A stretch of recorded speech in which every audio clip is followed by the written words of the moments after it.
Bugun tunda futbol bo'yicha Yevropa Chempionlar Ligasining hal qiluvchi final o'yini bo'lib o'tadi. Unda Fransiyaning Paris Saint-Germain va Angliyaning Arsenal jamoalari o'zaro bahs olib borishadi. Final Vengriya poytaxti Budapesht shahridagi Pushkash stadionida o'tishi belgilangan. Uchrashuvni germaniyalik hakam Daniel Sebert boshqarib boradi.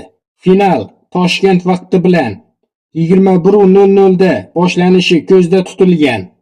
PSG Bavariyani avariyaga uchratib, Arsenal esa Atletico Madridni yer tishlatib final yo'llanmasini qo'lga kiritishdi.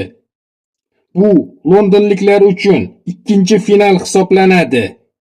Topchilar 2006-yilda Parijdagi finalda Barselonaga 1-2 hisobida yutqazib qo'ygan.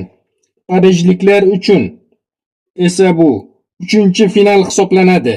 2020-yilda Bavariyaga 0-1 hisobida imkoniyatni boy berishgan.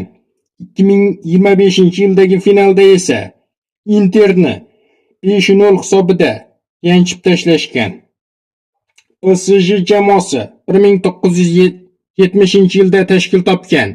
Uning bosh murabbiyi Luis Enrique ham 1970-yilda tavallud topgan.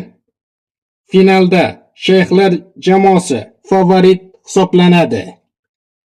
Futboldek ajoyib sport turini kuzatishda davom eting.